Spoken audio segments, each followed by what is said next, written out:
We've all been on a school trip, right? The excitement, the little bit of freedom. Well, this is a story about a trip that starts out just like that, but it doesn't end with fun memories. It descends into an absolute nightmare. Let's get into it. So meet our main characters, three best friends, Ayu, Aman, and Rohan. They're on this awesome school trip up in the mountains. You know the vibe, finally away from school, supposed to be the best time of the year. And then, of course, something has to go wrong. The bus breaks down. Classic. So now they're stuck overnight in this super remote hotel, literally surrounded by a dark, creepy forest. For the teachers, it's a total disaster. But for these three, this just looks like the start of an adventure. Yeah, but this isn't the kind of adventure they were hoping for. And as the night goes on, the big question isn't, what will we see? It's, will we even make it back? So, you're probably wondering how an innocent school trip spirals so completely out of control. Well, it all kicked off with a simple plan that would change everything. Okay, so here's the setup. From their hotel window, the boys spot this amazing, mysterious lake. And it sparks an idea. They'd heard stories about some other kids from a previous trip who snuck out and became like school legends. So what's their motivation? They want that too. They want to be popular. The goal is simple: sneak out, snap some photos of the lake, and come back as heroes. A classic teenage dare, right? What could possibly go wrong? And just like that, the moment comes. The hotel guard is fast asleep. This is their chance. The three of them slip out into the quiet of the night, and their secret adventure officially begins as they melt into the darkness of the woods. That initial rush of excitement, it doesn't last long, because the deeper they go into that forest, the clearer it becomes. This is where the fun stops and the real nightmare starts. You know, from the hotel window, that lake looked like it was just a short walk away. But now that they're actually in the forest, it feels like the path just goes on forever. It's getting cold, it's dark, and the worst part? No signal. Their phones are useless. They're totally cut off. And that's when the thought starts to creep in. Maybe we should turn back. So right when they decide, okay, let's head back, Ayu and Aman turn around, and their hearts just drop. Rohan is gone. He's just vanished. No sound, nothing. Just empty darkness where their friend used to be. And that's when the real panic hits. Then they hear it, a weird sound coming from deeper in the woods, like scraping. Super carefully, they follow the noise and peek through some bushes. And what they see is just bizarre. It's Rohan. He's on his knees, just digging furiously in the dirt with his bare hands. It makes absolutely no sense. Totally freaked out, they call his name Rohan. He stops digging. And then he slowly turns to look at them. And in that moment, they know that's not their friend anymore. When Rohan finally faces them, his eyes, they're just black.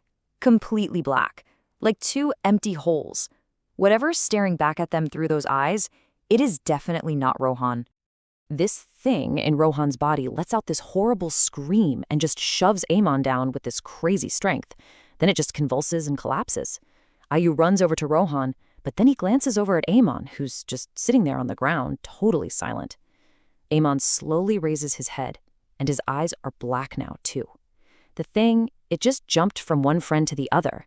And before they can even process it, the possessed Amon is up and running, sprinting deeper into the forest. So Ayu and a now okay Rohan have no choice but to chase after him.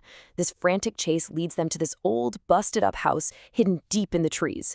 They have a sinking feeling that this is where the nightmare is coming from. They take a deep breath and push their way inside. And what they see is just impossible. An Adaman is just floating in the middle of the room. He's unconscious, just hanging there in midair, like some invisible string is holding him up. And then they see her. Standing over Amon's floating body is an old woman. But her face, it's just pure horror. Sagging skin, messy white hair, and her eyes, they're those same empty, black voids they saw in their friends. This is it. This is the thing that's been controlling them. They don't even think. They just turn and run. But as they bolt out the door, one of them looks back, and the horror gets worse. The old woman is chasing them, but she's not running. She's crawling down the stairs, scuttling like a spider, like some kind of grotesque insect. It's completely inhuman. They're just running for their lives, not even looking where they're going.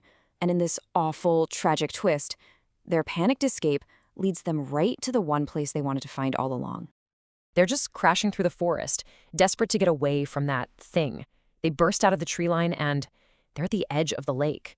The very lake they risked everything for. And now, instead of being a place for a cool photo, it's the scene of their final, terrifying moments.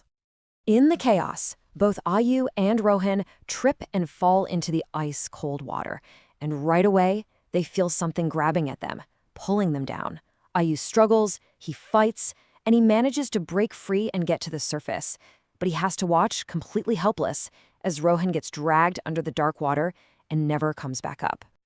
Somehow, Ayu makes it through the night. He wakes up the next morning, back in his hotel room, but it's filled with police officers. And he quickly learns that the official story of what happened is nothing like the horrifying truth he lived through. So the police report? It's simple. They're calling it a murder. But the people who live around here, they know better. They have a local legend, a story that explains what really haunts that forest and that lake. So here's the legend. A long time ago, a harmless old woman lived by herself in that old house. But some of the local villagers wanted her land. So they attacked her, murdered her in her own home, and then threw her body into the lake. And ever since, her spirit has been wandering these woods, filled with rage, seeking revenge on anyone who dares to set foot on her property. And that just leaves you with this one chilling thought, doesn't it? Ayu, Amon, and Rohan thought they were just having an adventure. But they were actually trespassing on a place of deep tragedy and anger. Their simple plan to become popular led them straight into the path of a vengeful ghost. If only they'd known the local legend, they would have just stayed in their room, and all three of them would probably still be alive.